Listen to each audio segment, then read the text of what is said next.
मुख्य यजमान जी व्यासपीठ के समीप आवे और व्यास जी का तथा श्रीमद् भागवत महापुराण का पूजन, व्यास जी का माल्यार्पण का कार्य संपादित करें। उसके उपरांत हम सभी भक्तवृंद भगवान की मंगलमयी कथा को श्रवण करेंगे।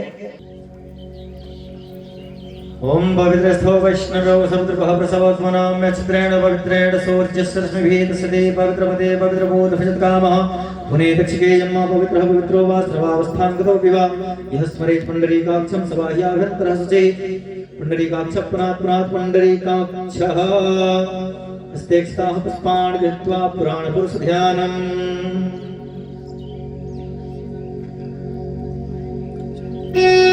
नारायणं नमस्कृत्य नरं चैव नरोत्तमं देवीं सरस्वतीं व्यासं ततो जयमुदीरयेत्। ध्येयं सदा परिभवाग्नवभीष्टदोहम् तीर्थास्पदं शिवविरिञ्चिनुतं शरण्यं भृत्यार्तिहं प्रणतपालभवाभिपोतं वन्दे महापुरुषते चरणारविन्दम्। पुराणपुरुषार्थनापेक्षापुष्पाणि निवेदयामि सकलोपचारपुष्पाणि सम्पूज्य धूपं दीपं नैवेद्यं च कारयेत् दक्षिणापक्षां निवेदयामि। वरहापीडं नटवरवपोः कर्णयोर्कर्णिकारं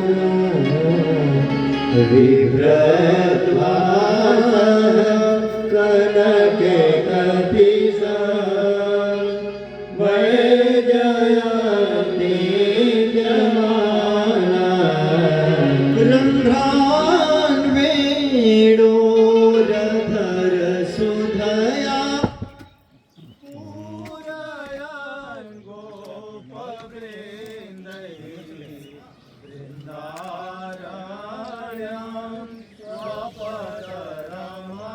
चलाया जन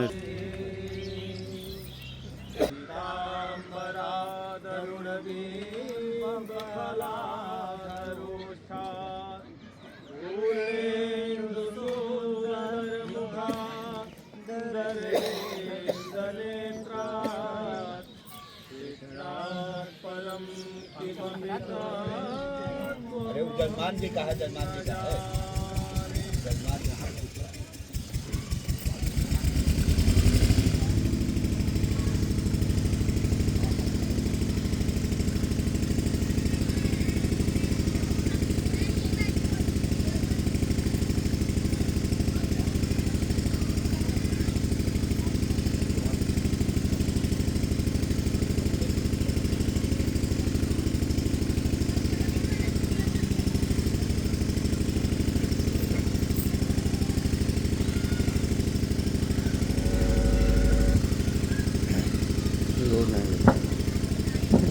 ले ले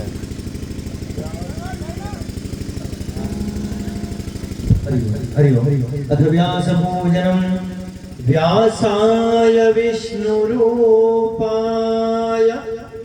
व्यासरूपाय विष्णवे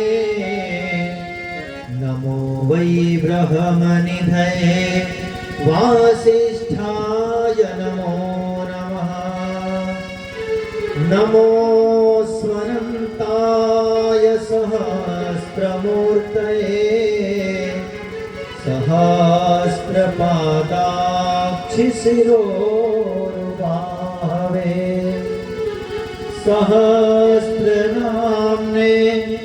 पुरुषाय शाश्वते सहस्रकोटि युगधारिणे नमः। जयति जयति राधारमण जय जय नवल किशोर, जय गोपी चित चोर प्रभो, जय हो माखन चोर, जय हो माखन चोर। व्यास जी का पूजन, यम पुराण पुरुष का पूजन संपन्न हुआ। इसके उपरांत हमारे मुख्य यजमान जी मंचस्थ समस्त आचार्यों का, संगीत बंधुओं का पूजन करेंगे।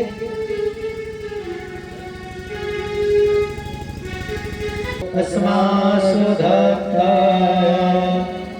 कर्पूर गौरम करुणावतारम संसार सारम भुजगेन्द्रहारम सदा वसन्तं हृदयारविन्दे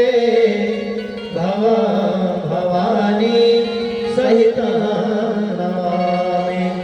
त्वमेव माता च पिता त्वमेव बन्धो च सखा त्वमेव विद्या द्रविणा त्वमेव सर्वं मम देव देव। यजमान के मन जगत रेखा घूम जाए। पदे पदे अपरिपूज्य सभ्य स्मेधा स्मरणासि काम सर्व पाप क्षेत भूता प्रक्षाम के परितः करोमि जगेन सिद्धीकरण पुष्पै देवाभद्रम आयु आरोग्य आत्मार्जन परमात्मा नमस्तेष्टा पाण कृत्वा नमः पार्वती पतये हर हर महादेव।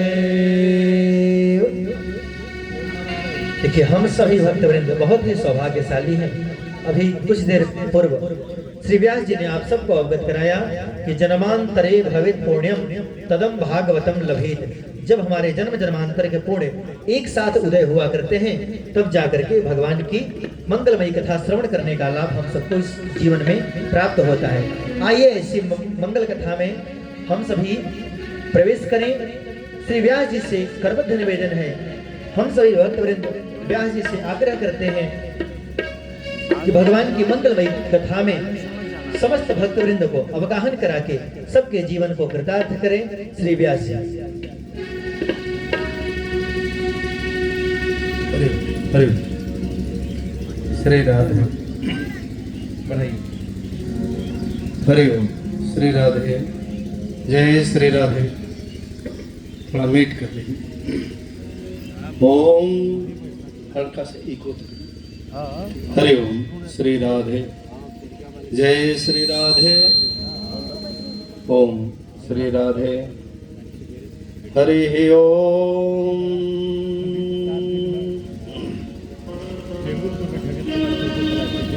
प्रेम सबले वृंदावन बिहारी लाल की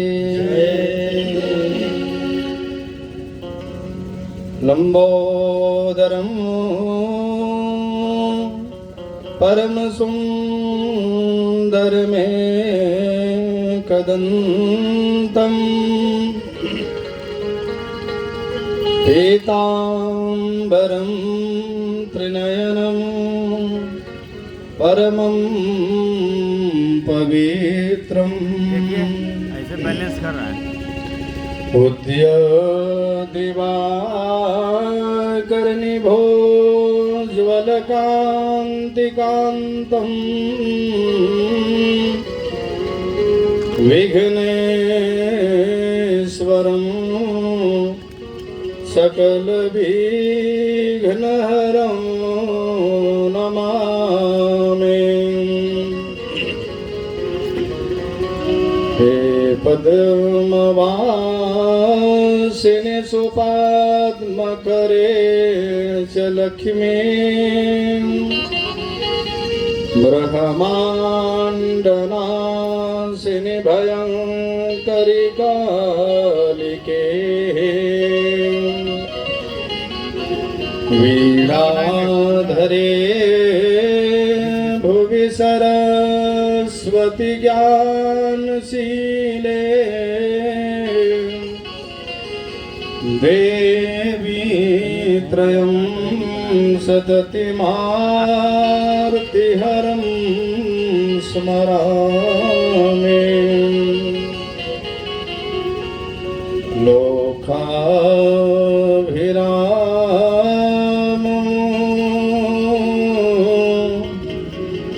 रणरङ्गधीरं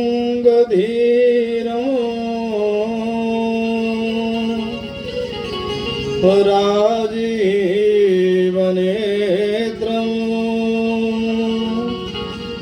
रघुवंशनाथं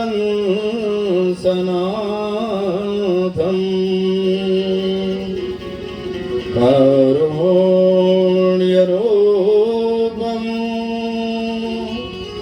करुणाकरन्तं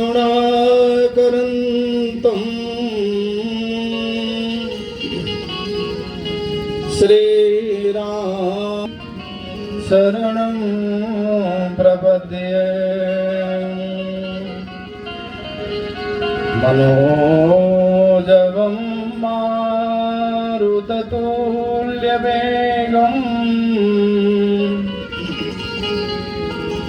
जितेन्द्रियं बुद्धिमतां वरिष्ठं वातात्मजं वानरयोथमुख्यं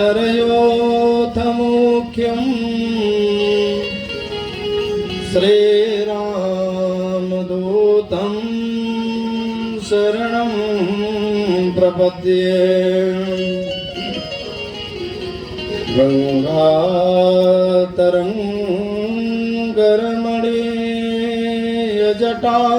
गङ्गातरङ्गरमणीयजटाकलापं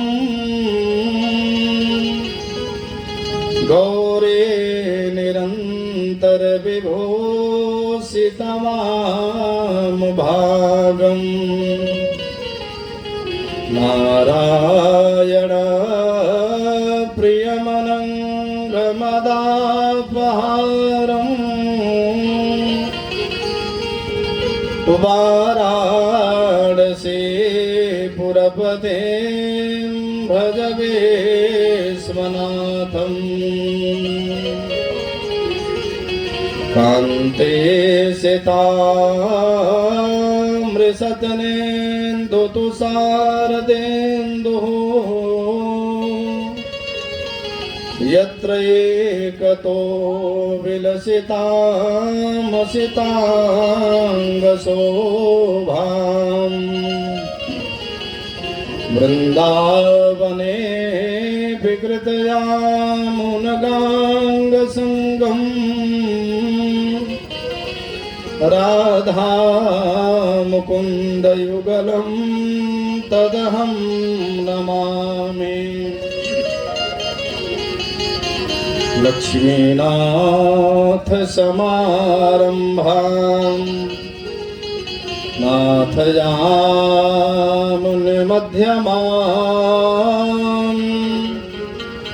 अस्मदाचार्यपर्यन्ताम् वन्दे गुरुपरम्पराम्। प्रेम से बोले सद्गुरुदेव भगवान की जय। बाबा विश्वनाथ के, विंध्यवासिनी मैया के, वृंदावन बिहारी लाल के जय जय श्री राधे श्याम। थोड़ा गेन बढ़ा देंगे, टेबल एकदम कम कर दीजिए, बेस भी कम कर दीजिएगा। हरि ओम श्री राधे। ओम। आइए सर्वप्रथम भागवत जी में प्रवेश पाने से पूर्व मंगलाचरण किया जाता है। नाम संकीर्तनम यस्य सर्व पाप प्रणाशनम प्रणामो दुख समनः तम नमामि हरिम परम। कलियुग केवल हरिगुण गाहा गावत नर पावई भव थाहा। इसलिए कलियुग ये है और कलियुग में सबसे बड़ा अवलंब है तो भगवान के नाम का सहारा लेना चाहिए। कोई कार्य शुभारंभ करें तो भगवान के नाम का कीर्तन करना चाहिए और आप लोग सब लोग साथ देंगे तो वही कीर्तन संकीर्तन हो जाया करेगा। कीर्तन को संकीर्तन में बदलने के लिए सब लोग मिलकर के बड़े भाव से हम लोग 2-4 बार नाम संकीर्तन कर लें। प्रेम से बोले राधा रानी सरकार की जय। श्री राधे राधे गोविंद गोविंद राधे राधे राधे गोविंद। सब लोग गोविंद राधे राधे राधे गोविंद गोविंद राधे। श्री राधे राधे गोविंद गोविंद राधे। श्री राधे राधे गोविंद गोविंद राधे। श्री राधे राधे गोविंद गोविंद राधे। गोविंद राधे गोपाल राधे। गोविंद राधे गोपाल राधे। गोविंद राधे गोपाल राधे। गोविंद राधे गोपाल राधे। श्री राधे राधे गोविंद गोविंद राधे। श्री राधे राधे गोविंद गोविंद राधे।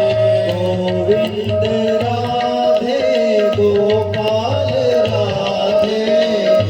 गोविंद राधे गोपाल राधे।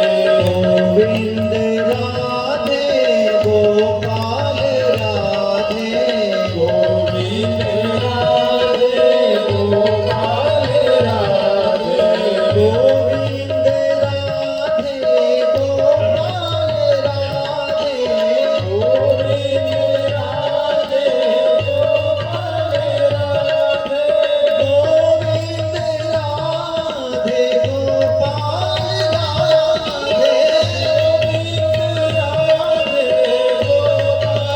राधे। श्री राधे राधे गोविंद गोविंद राधे। श्री राधे राधे गोविंद गोविंद राधे। गोविंद राधे गोपाल राधे। गोविंद राधे गोपाल राधे। गोविंद राधे राधे गोपाल राधे। गोविंद राधे राधे गोपाल राधे। गोविंद राधे गोपाल राधे।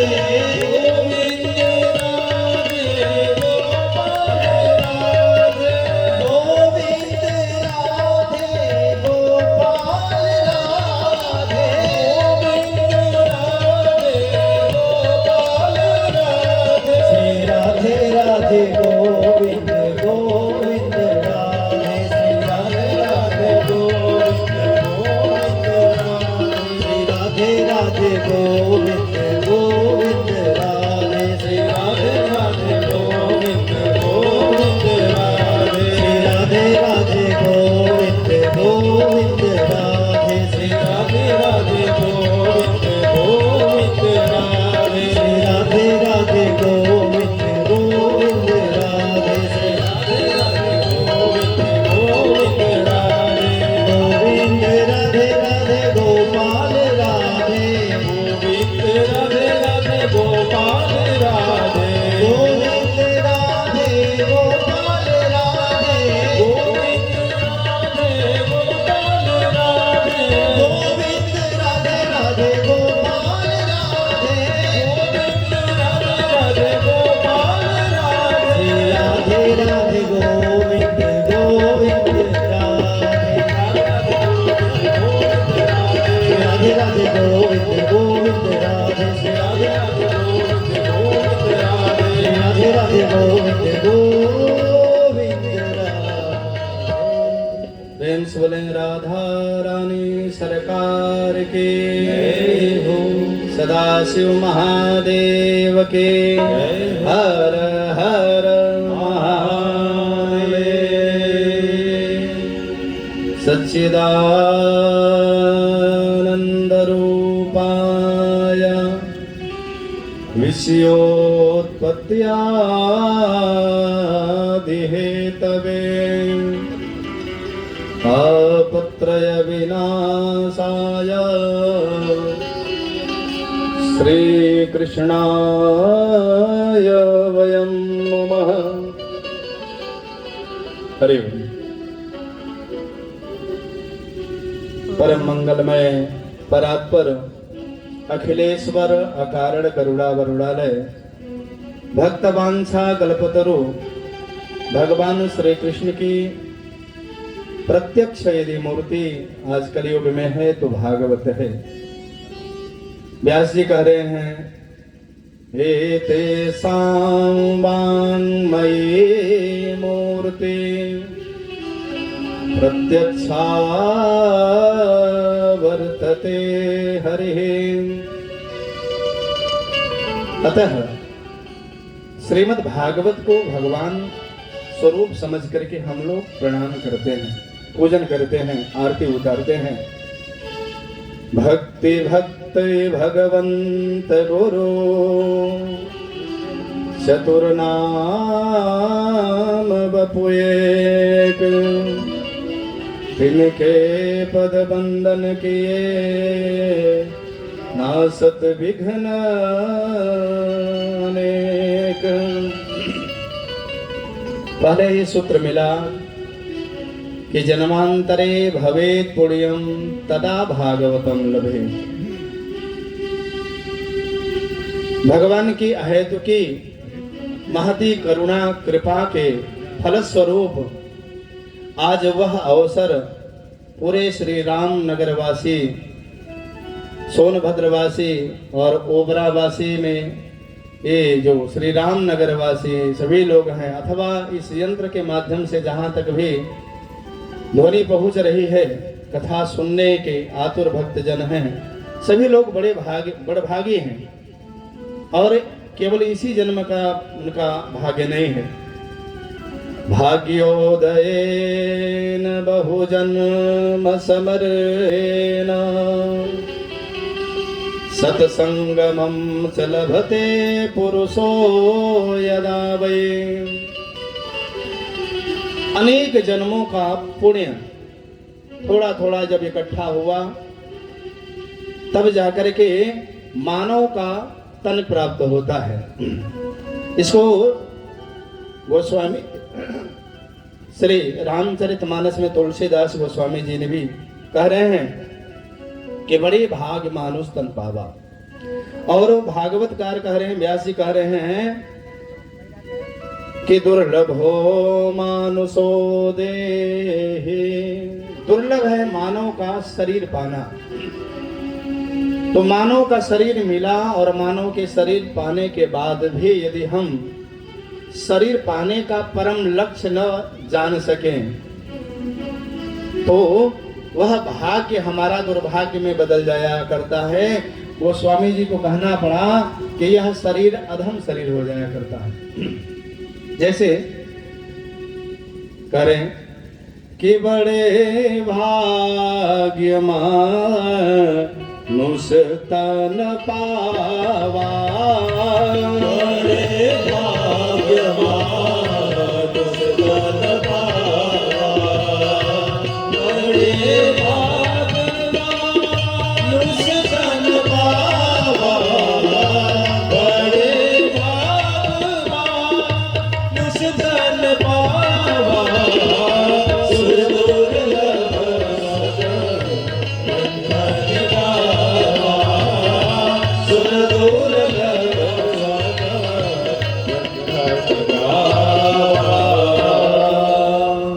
तो हमको मानव का तन मिला और आज वह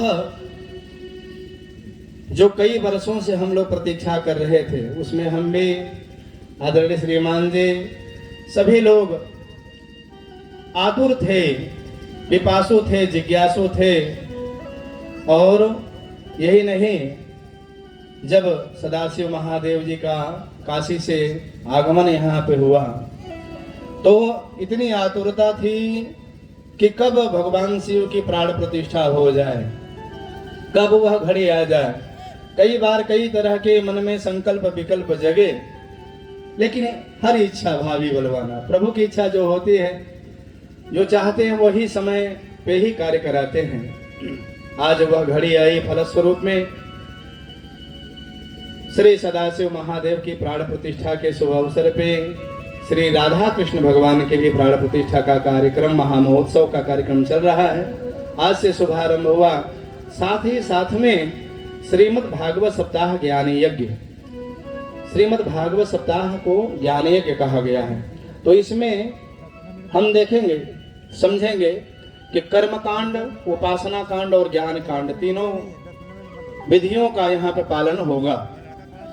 आज प्रथम दिवस होने के नाते दूर दराज से पधारे समस्त भगवत प्रेमी सज्जन, माताएं बहनें, श्रद्धामयी माताएं बहनें, नन्हे मुन्ने बाल गोपाल, सबको एक साथ में वंदन करते हुए, सबके हृदय में राम जी का दर्शन मन स्थिति से प्राप्त करते हुए सबको वंदन। सिया राम माया, सिया राम माया,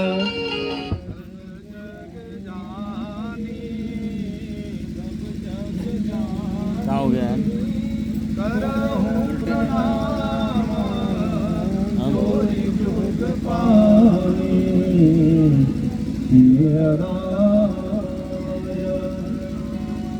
हरिओम, ठीक कर दीजिए।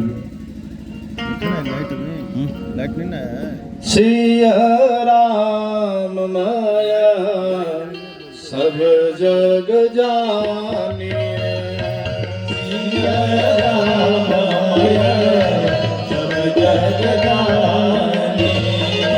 सिया राम माया सब जग जाने, सिया राम माया सब जग जाने, करहु प्रणाम जोगी जोग पाने, करहु प्रणाम जोगी जोग पाने। सनद सब हैं, सब मम प्रिय, सब मम उपजाए, सबते अधिक मनुज मोहि भाए। तो मानव जाति से विरोध क्या करना, इसलिए सबको वंदन भगवान की कथा अनुरागी सज्जनों, भ्राताश्री एवं आचार्य प्रवर विनीत पांडे जी, आगंतुक सभी भक्त प्रेमी जनों, आइए हम लोग भागवत में प्रवेश करें, भागवत के विषय में जाने। भागवत माने होता क्या है। आज जो कथा है ना, महात्म की कथा है। अब महात्म माने क्या होता है ये जानेंगे। महात्म माने भागवत के महात्म की कथा। तो महात्म माने होता है महिमा। किसकी महिमा? भागवत की महिमा। भागवत की महिमा 6 अध्याय में अन्य पुराण से यानी पद्म पुराण से कही गई है। व्यास जी कह रहे हैं कि निगम कल्पतरोर गलितम फलम सुखमुखादमृत द्रव संयुतम पिबत भागवतं रसमालयम् मुहुर्हो रसिका भुवि भावुकाः। ये व्यास जी के जो श्लोक है इसके सारगर्भित है। कह रहे हैं निगम। निगम माने होता है वेद। वेद का नाम आप लोग सुने हैं, वेद, पुराण, इतिहास, स्मृति। तो निगम माने वेद, और वेद मानो वेद रूपी वृक्ष हो। एक वृक्ष मान लिया जाए, जैसे आम का वृक्ष, आम का पेड़। उस पेड़ को आप जो है पहले पौधे के रूप में आम का हो, फिर बड़ा हो जाए, उसमें फल लग जाए, फल समय आने पे पक जाए, पकने के बाद में डाली से टपक करके गिर जाए, और उसको कहीं उस फल को सुग्गा जो है तोता अपना चोंच लगा दे, तो उस फल में मधुरता विशेष हो जाया करती है।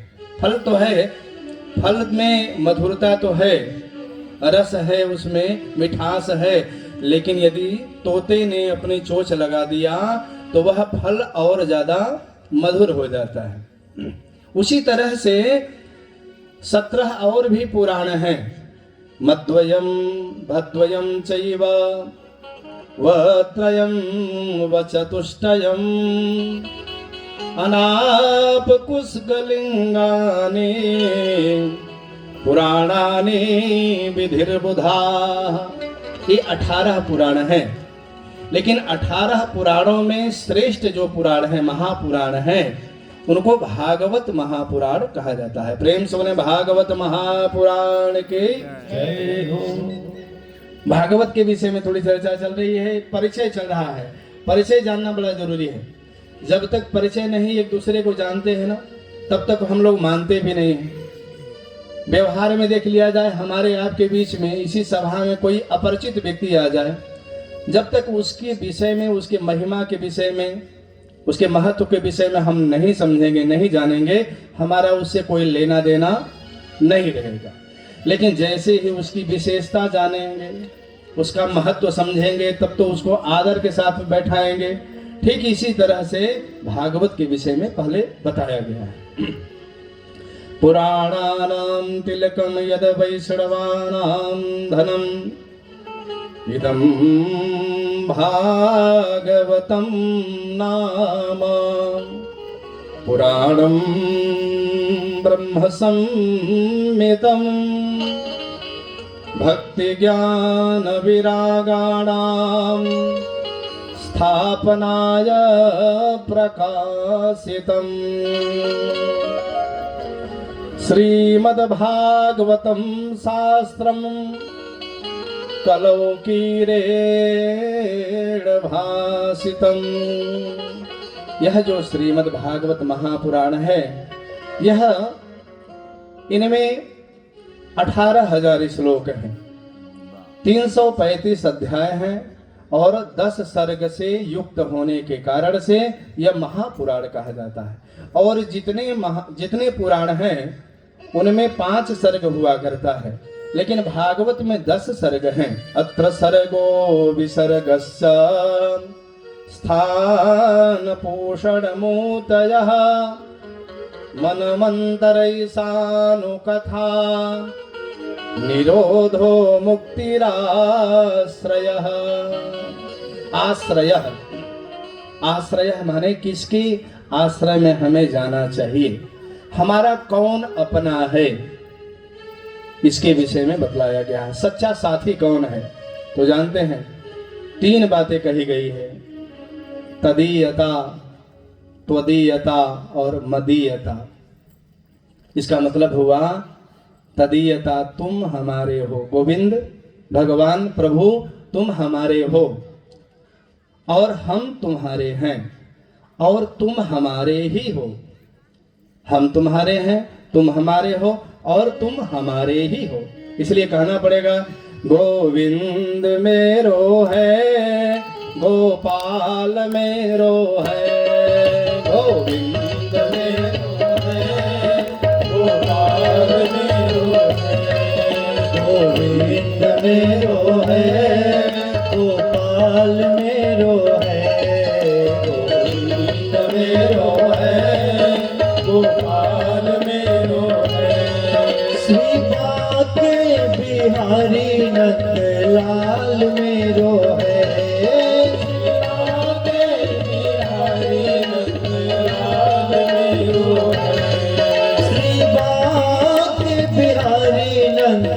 लाल मेरो है,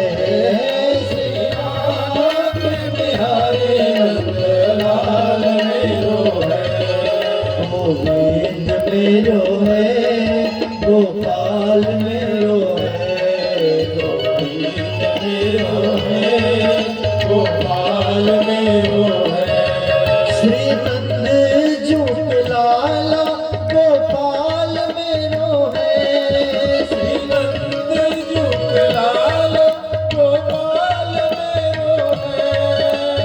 यशोदा तो प्यारा गोपाल मेरो है, यशोदा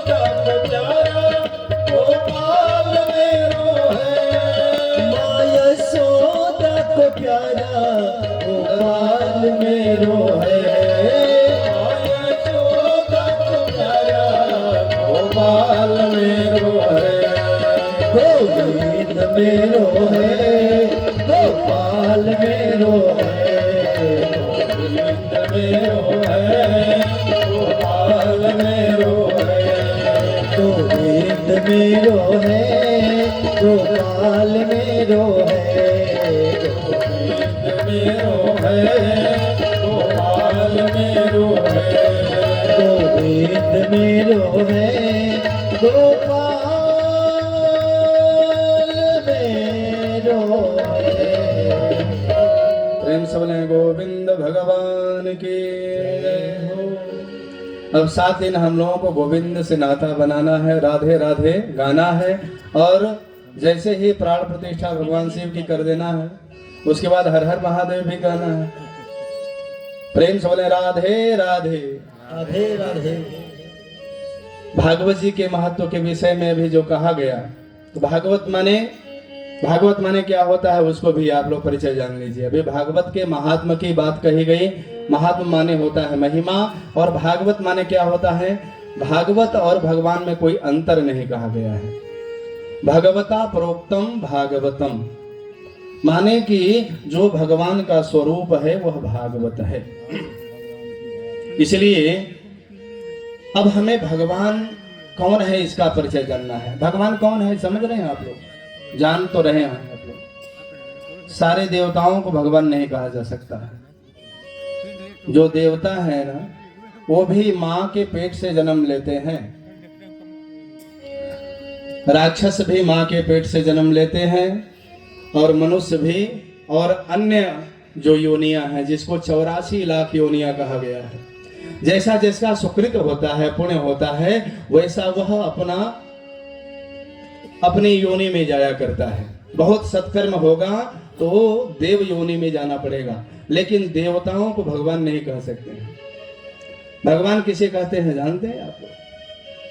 जिसके भीतर में सारे ऐश्वर्य एक साथ विराजमान हो उसे भगवान कहते हैं। भागवतकार कह रहे हैं कि ते सकलाम पुंसः च कृष्णस्तो भगवान स्वयं। यहाँ पे राम और श्री कृष्ण दोनों लोगों को संकेत किया गया कि राम कृष्ण दोनों ही भगवान हैं और दोनों में अंतर भी नहीं है। राम कृष्ण दो एक है, अंतर नहीं निमेष।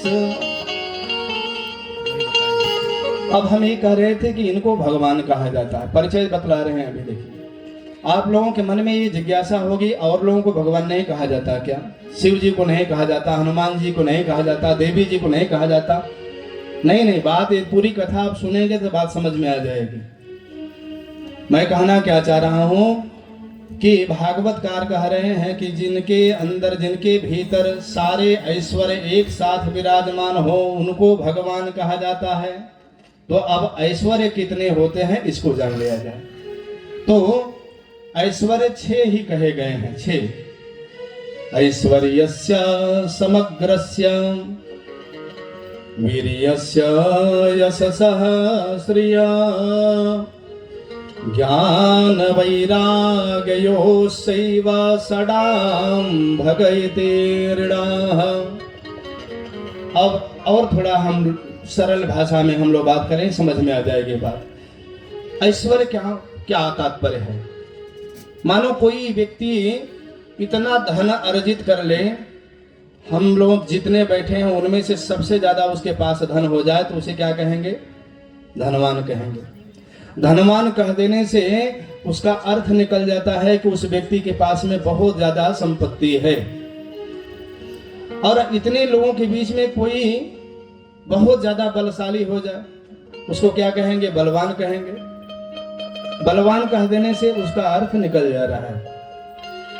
थोड़ी आवाज उसी तरह से किसी के अंदर सबसे ज्यादा ज्ञान हो जाए, ज्ञान यदि ज्यादा हो जाए तो उसे क्या कहेंगे? विद्वान कहेंगे। उसी प्रकार से जिसके भीतर में सारे भग इकट्ठे हो जाएं उसे क्या कहेंगे? भगवान कहेंगे। सारे भग जिसके पास हो जाएं उसको भगवान कहते हैं। और ये सारा भग श्री कृष्ण में घटित होता है, श्री राम जी में घटित होता है। आगे कथा में आप सब लोग समझ लेंगे, क्योंकि आज प्रथम दिन की कथा है, इसलिए बहुत लंबी यात्रा करनी है। अब आगे हम लोग बढ़ेंगे। प्रेम से बोले बाल कृष्ण भगवान की जय। भगवान श्री कृष्ण को सत कहा गया है। सच्चिदानंद रूपाय विश्योत्पत्त्यादि हेतवे तापत्रय विनाशाय श्री कृष्णाय वयं नमः। सतघन चितघन आनंद घन, ऐसे श्री कृष्ण को हम लोग प्रणाम करते हैं। अब भगवान सच्चिदानंद स्वरूप है। किसी को गंगा जी कहाँ से अवतरित होती हैं? गंगोत्री। बहुत अच्छी बात। यमुना जी यमुनोत्री। सारी कथाएं कहाँ उत्पन्न हो रही है, कहाँ से अवतरित होती है जानते हैं? नैमिषे निमिषे क्षेत्रे ऋषयः सौनकादयः। इसी उत्तर प्रदेश में सीतापुर एक जनपद है और वहाँ उसी जनपद में एक क्षेत्र है जिसका नाम है नैमिषारण्य। नैमिषारण्य में सारी कथाओं का उद्गम स्थान कहा गया है नैमिषारण्य को।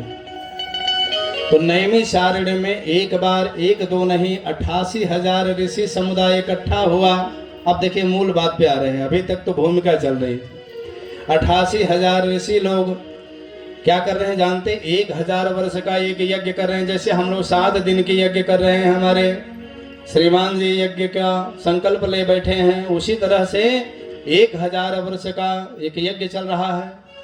और ऋषियों की अवस्था तो बहुत बड़ी है। ऋषियों की आयु जो है कोई हजारों वर्ष की आयु वाला है। लेकिन जो सबसे आयु में जो सबसे कम है उनका नाम है सूत जी।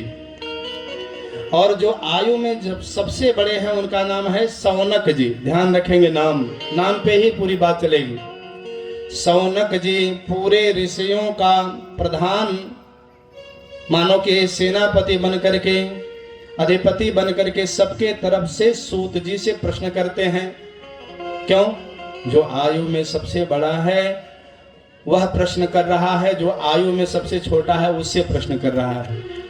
तो बड़ा कौन होता है बंधुजनों, थोड़ा हम लोग समझ लें, क्योंकि हम लोगों को प्रायः भ्रम रहा करता है कि वो तो उसमें बड़े हैं, वो जात में बड़े हैं, वो पात में बड़े हैं, वो इसमें बड़े हैं, उसमें बड़े हैं। तो शास्त्र इसमें प्रमाण, तस्मात् शास्त्रम प्रमाणन्ते। इसका शास्त्र प्रमाण करता है क्या? कि धन वृद्धा बल वृद्धा आयु वृद्धा तथैव च ते सर्वे ज्ञान वृद्धा च किंकरा शिष्य किंकरा।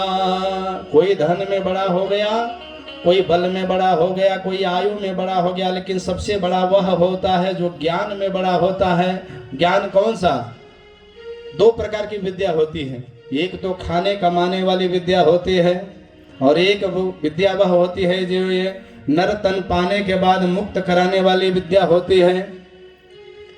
मुक्त कराने वाली विद्या उसको धर्म विद्या, शास्त्र विद्या कहा गया है। प्रेम से बोले भक्तवत्सल भगवान की जय। नैमिषे सुतमासीना अभिवाद्य महामते कथामृत रसस्वाद कुशलः सौनको ब्रवीत। महामति महाबुद्धिमान जो है सौनक जी प्रश्न करते हैं, सूत जी को प्रणाम करते हुए कहते हैं, क्या कह रहे हैं कि श्रेयसाम। बड़ी बात आप लोग बड़ा ध्यान से सुन रहे हैं तो बड़ा अच्छा लग रहा है। जानते हैं श्रेय क्या है? श्रेय क्या किसे कहते हैं? श्रेय और प्रेय, पहला सूत्र बनता है किम गेयम, किम ध्येयम, किम पेयम। क्या हमको पान करना चाहिए, किसका ध्यान करना चाहिए, किसका गान करना चाहिए। तो किम श्रेयः, किम श्रेयः, श्रेय माने जानते हैं, श्रेय माने होता है कल्याण। कल्याण समझ में आ रहा है ना, जिसमें हमारा मंगल हो जाए, हमारा मंगल हो जाए उसे कहते हैं कल्याण। किम श्रेयः। तो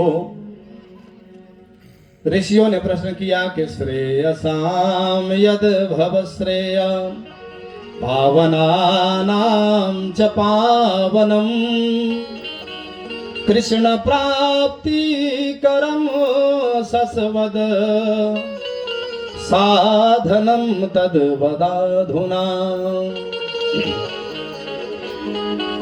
किसकी प्राप्ति जानते हैं? कृष्ण की प्राप्ति।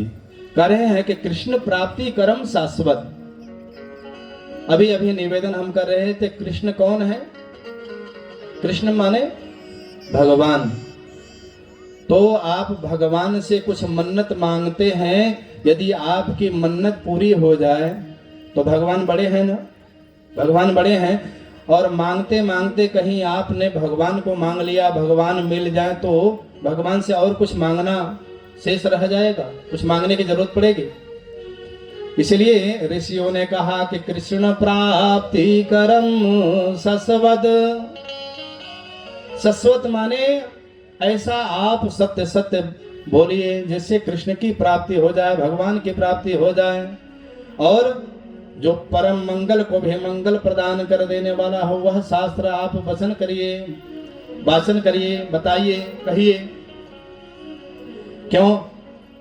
अज्ञान ध्वांत विध्वंस कोटि सूर्य समप्रभा सूताख्याहि कथा सारम मम करण रसायनम।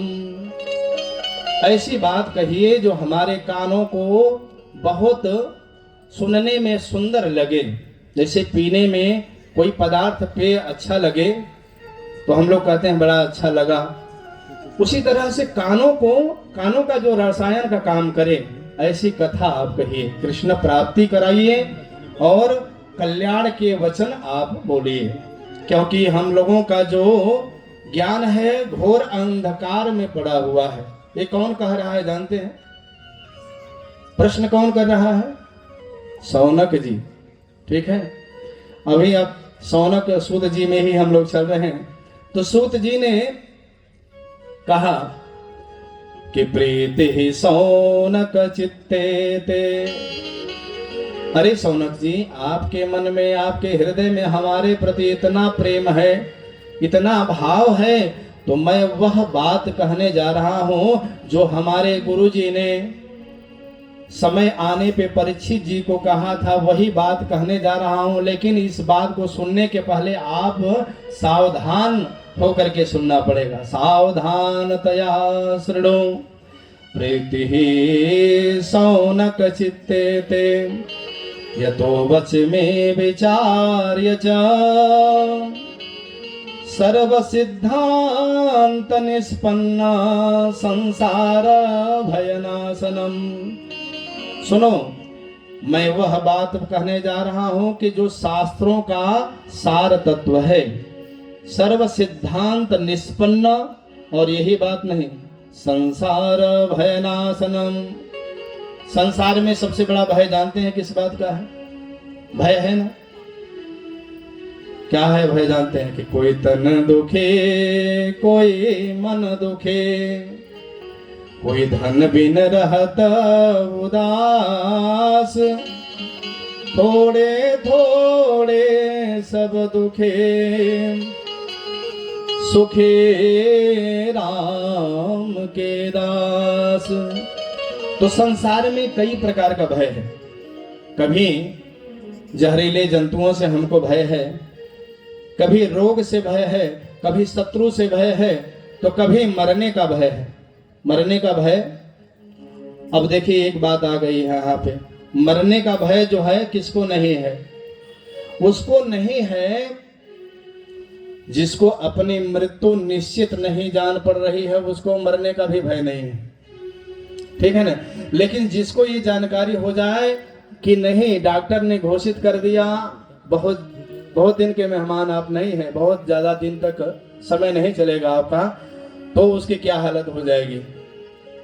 उसी प्रकार से आगे की कथा ऐसी आ रही है कि राजर्षि परीक्षित हैं।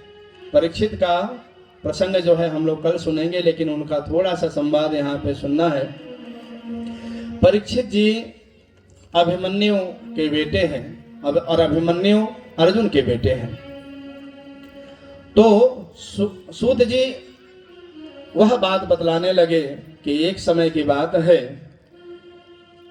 कि हमारे गुरुदेव जी को आना पड़ा परीक्षित जी को जीवन मुक्त करने के लिए। जानते हैं क्यों? क्योंकि अभी हम ये बात कह रहे थे कि संसार में सबसे बड़ा भय यदि कोई है तो मरने का भय है। और ये लोक जो है, क्या लोक का नाम है जानते हैं? ये कौन सा लोक है? स्वर्ग लोक में बैठे हैं हम लोग? पाताल में तो नहीं बैठे हैं ना। कौन से लोक में? मृत्यु लोक। तो मृत्यु लोक में बैठने वाला व्यक्ति जो भी जन्मा है, जातस्य ध्रुवो मृत्युम ध्रुवम जन्मा मृतस्य च, ये सिद्धांत है कि जो जन्म लिया है उसको मरना पड़ेगा। लेकिन अद्यवाद्य सतांते वा मृत्युर्वै प्राणिनम ध्रुवः, किसी का मरण आज होगा, किसी का कल होगा, किसी का बरसों बाद, किसी का न जाने कब होगा, लेकिन होगा। और ये मरना किसका होता है जानते हैं? कौन मरेगा जानते हैं? आज ही बात नहीं कह दे, लेकिन आप लोग निश्चिंत हो जाएंगे। यदि 7 दिन तक कथा सुनते रहेंगे तो ये जान जाएंगे मरने वाले हम नहीं हैं। मरने वाले यदि आप नहीं हैं तो निश्चिंत हो जाएंगे ना। जैसे स्वप्न में आपने देखा स्वप्न में कि कोई हाथी आया, हमें दौड़ाया, दौड़ते दौड़ते हम भगे और जा रहे हैं, ठोकर लगी, गिर पड़े। जैसे गिरे कि पीछे से हाथी आ गया और हाथी आकर के मेरे ऊपर क्रोध भरा, अपना क्रोध में अपना पैर रख दिया। पैर रखने ही वाला था तब तक हमारी आंखें खुल गई, नींद टूट गई। तो बताइए कि क्या हालत होती है? हंसी आएगी ना। झूठा हाथी है और झूठा मैं परेशान हो रहा था, तो झूठे का ज्ञान हो जाएगा ना, क्योंकि हम स्वप्न देख रहे थे, स्वप्न में हाथी हमको पीछा कर रहा था। तो उसी तरीके से जैसे स्वप्न टूटने के बाद में झूठा समझ में आ गया और सत्य क्या है असत्य क्या है इसका ज्ञान हो जाता है, उसी तरह से जिस दिन हमें ये पता चल जाएगा कि नहीं, मरने वाला मैं नहीं हूं, मरने वाला कोई और है, तो हमारा ये भय भी समाप्त हो जाएगा। हो जाएगा कि नहीं हो जाएगा? प्रेम से बोले राधे राधे। राधे गोविंद मेरो है, गोपाल मेरो है, गोविंद मेरो है, गोपाल मेरो है, गोविंद मेरो है, गोपाल मेरो है, गोविंद मेरो है, गोपाल मेरो है। श्री बाके बिहारी नंद लाल मेरो है, श्री बाके बिहारी नंद लाल मेरो है, श्री बाके बिहारी नंद लाल मेरो है, श्री बाके बिहारी नंद लाल मेरो है, गोविंद मेरो है, गोपाल मेरो है, गोविंद मेरो है, गोपाल मेरो है। माया सोदा को लाला नंद लाल मेरो है, माया सोदा को लाला नंद लाल मेरो है। आनंद जी को प्यारा गोपाल मेरो है, आनंद जी को प्यारा नंदलाल मेरो है। माया सोदा का प्यारा नंदलाल मेरो है, माया सोदा का प्यारा नंदलाल मेरो मेरो है गोपाल मेरो है गोविंद मेरो है गोपाल मेरो है गोविंद मेरो है गोपाल मेरो है गोविंद मेरो है गोपाल मेरो है गोविंद मेरो है गोपाल मेरो है।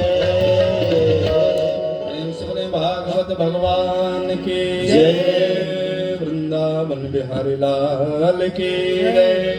हल्का सा इको देना भैया गेन के साथ में। सुधा कुंभम गृहे त्वयैव देवा तत्र समागमन। अब लोग ध्यान से सुनिए आप लोग कह रहे हैं गुरुदेव ये कलयुग का जो समय है इसमें समय ही हमारे पास नहीं है। सब कुछ है लेकिन समय नहीं है। हमारे भैया मनोज भैया कई दिनों से प्रचार कर रहे हैं। भैया निःशुल्क आकर के भागवत सुन लीजिएगा। चारों तरफ प्रचार प्रसार हो रहा है बिना कोई शुल्क दिए। और एक बात बताएं, आप लोग बड़े भागी हैं, जो लोग सुन रहे हैं वो भी बड़े भागी हैं। लेकिन और कोई कार्य यदि हो किसी नगर में और रंगारंग का कार्यक्रम हो जाए तो देखिए कितनी भीड़ हो जाएगी। लेकिन जो मुक्ति प्रदान कराने वाला, मुक्ति से संदेह मिटाने वाला है, भगवान की प्राप्ति कराने वाला है या जीवन का सही लक्ष्य दिखलाने वाला है, उसके तरफ शायद हमारा मन नहीं जा पाता। लेकिन आप लोग कम भले हैं लेकिन कमजोर नहीं है बंधु। घबराइए नहीं। आप लोगों को 7 दिन में तो यह निश्चिंत ही कर दिया जाएगा। भगवान चाहेंगे तो आप ये बात समझ लेंगे, पक्की पक्की बात समझ लेंगे कि मरने वाले हम नहीं हैं, मरने वाला कोई और है। सारा भय दूर हो जाएगा। लेकिन आप लोग सुनेंगे तब। तो मानो गुरु जी से कह रहे हैं कि गुरुदेव बहुत लंबे समय के लिए बात ना कहिए, थोड़े में बात कहिए। समाज सव्यासयो विधि, तो थोड़े में कह रहे कि थोड़े हूँ मैं सब कहूँ बुझाए, थोड़े हो सब कहूँ बुझाए, थोड़े हो सब कहूँ बुझाए, थोड़े हो सब कहूँ बुझाए, साध कर मन लाए, सुनहो कर मन लाए। थोड़े में ही हम लोगों को सुनना है। कौन सा सुनना जानते हैं? ये भागवत को भी ज्ञान गंगा कहा गया है। 2 गंगा है, भगवान के द्वारा ही दोनों का सृजन हो रहा है। एक गंगा को हम जानते हैं जिसका नाम है भागीरथी गंगा।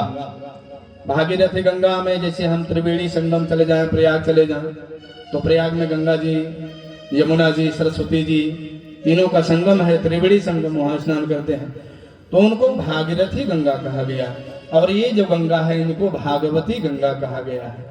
एक गंगा भगवान के चरण से निकली है जिनको भागीरथी गंगा कहा जा रहा है, और एक भगवान के मुख से निकलने वाली गंगा है।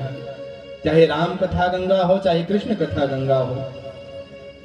भगवान शिव जो है प्रसन्न होकर के जैसे गौरा पार्वती मैया से कहते हैं कि पूछे हो रघुपति कथा प्रसंगा, पूछे हो रघुपति कथा प्रसंगा, पूछे हो रघुपति कथा प्रसंगा, पूछे हो रघुपति कथा प्रसंगा, सकल लोक जगत पावै पावनी गंगा सकल लोक जग पावनी गंगा।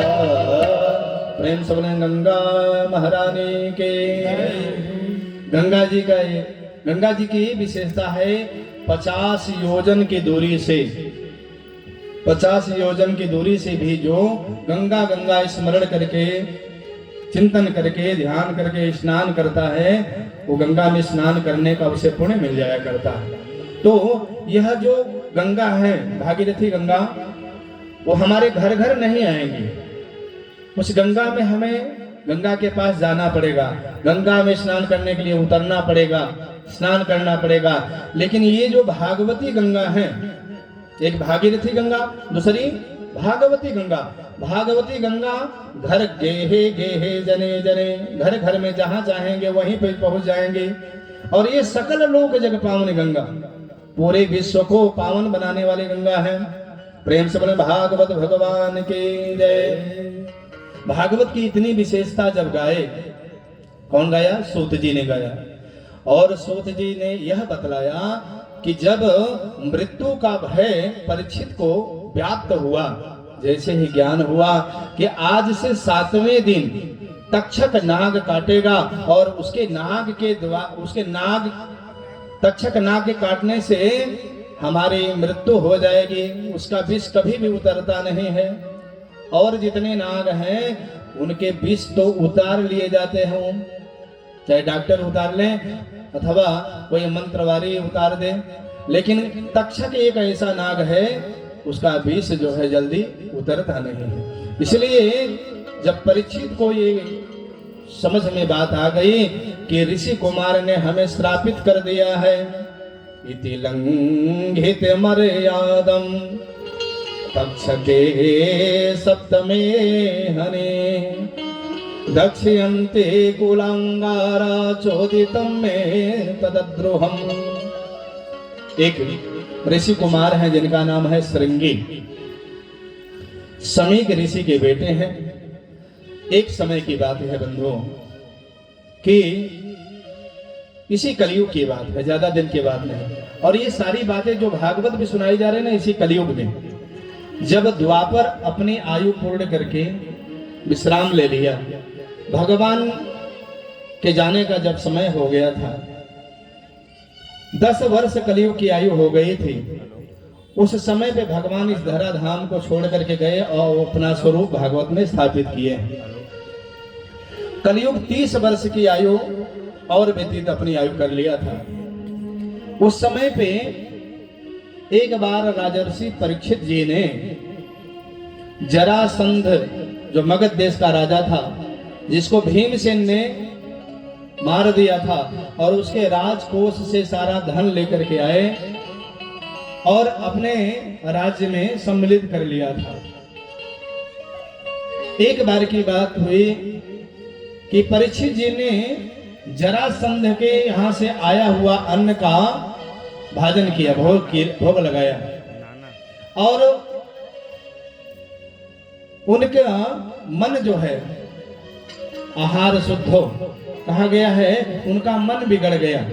जैसा खाए अन्न वैसा होए मन, जैसे पिए पानी वैसे निकले वाणी, तो उनका मन बिगड़ गया था।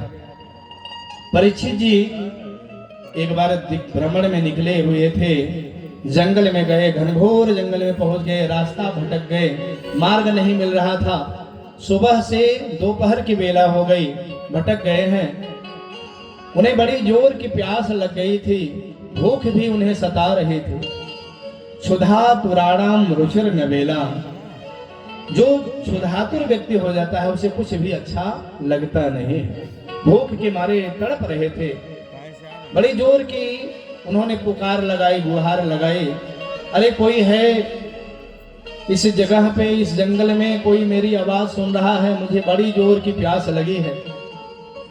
कुछ देर में चलते जा रहे हैं, कुछ देर में उन्हें एक कुटिया दिखाई दी। कुटिया के समीप में पहुंचे तो उन्हें लगा कि यहाँ कोई न कोई तो होगा। देख रहे हैं एक महर्षि समाधि अवस्था में, ध्यान अवस्थित तदगते न मनसा, समाधि अवस्था में ध्यान लगाए हुए थे। उन्हें परीक्षित जी ने उनसे भी याचना किया, मुझे बहुत जोर की प्यास लगी है, बहुत जोर की भूख लगी है, मुझे कोई पानी पिला दे। समीक जी ये बात सुन नहीं पाए, ध्यानावस्थित होने के कारण बात नहीं जब सुने, लेकिन राजर्षि परीक्षित को बात उल्टी लग गई। राजर्षि परीक्षित ने सोचा कि ये महात्मा जानबूझ करके अनदेखा कर रहे हैं, अनजान बन जा रहे हैं कि राजा के स्वागत में यदि हम आगे बढ़ेंगे तो बहुत इनका जो है आओ भगत करनी पड़ेगी, इसलिए चुपचाप बैठे हुए हैं, जानबूझ करके अनदेखा कर रहे हैं। एक तो भूख प्यास के मारे तड़प रहे थे, ऊपर से उन्हें ये बात अटपटी लगी कि मैं तो चक्रवर्ती राजा हूं, पूरे पृथ्वी पे मेरा आधिपत्य है, तो ये महात्मा भी तो मेरे अधीन हैं। देखिए, धर्मो रक्षते रक्षितः, धर्म कोई व्यक्ति का विशेष नहीं होता है। धर्म रामो विग्रहवान धर्मः, महात्मा संत आचार्य अन्य लोग किसी के अधीनस्थ नहीं हुआ करते हैं। ये बातें आगे भी कही गई हैं। मैं किसी के मुंह देखी बात कभी न करता हूं न करूंगा, लेकिन सत्य बात जो है वो कहने से भी पीछे नहीं हटना चाहिए।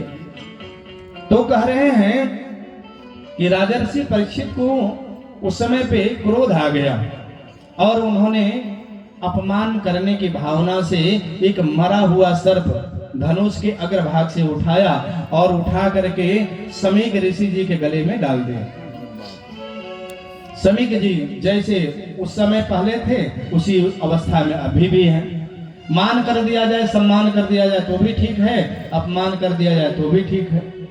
संत हृदय नवनीत समाना, संत हृदय नवनीत समाना, संत हृदय नवनीत समाना, संत हृदय नवनीत समाना, कहा कभी न पर कहे न जाना, कहा कभी न पर कहे न जाना।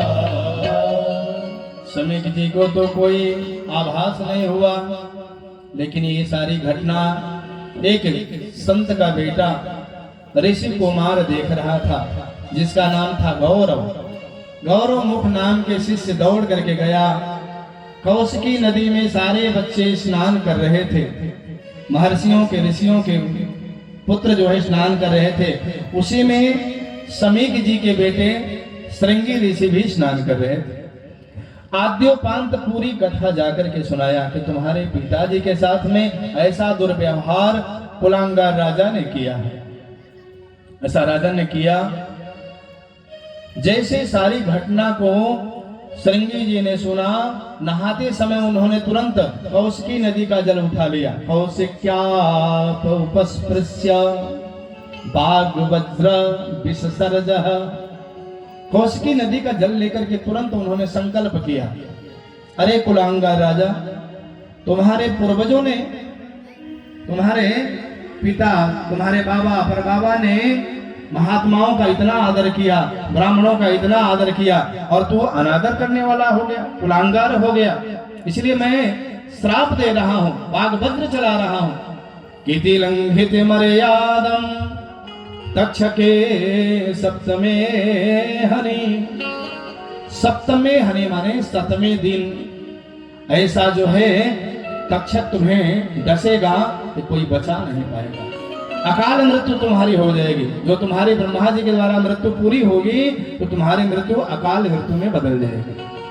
प्रेम से बोले भक्त वत्सल भगवान की जय। जैसे ही परीक्षित जी लौट करके हस्तिनापुर आए और मुकुट उतारे, जल ग्रहण किया, प्यास बुझ गई, मानो पेट की आग शांत हुई, तो उनका विवेक उदय हुआ।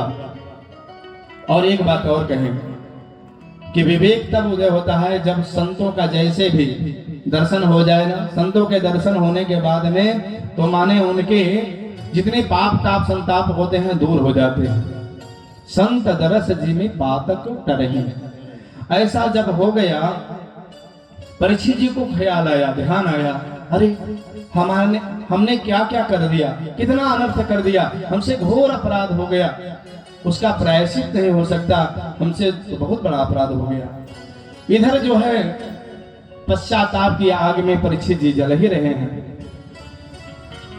क्या हो रहा है कि श्रृंगी जी दौड़ करके आए, अपने पिता की गोद में बैठ करके बड़ी तेजी से रोने लगे और सर्प को निकाल करके बाहर फेंक दिया।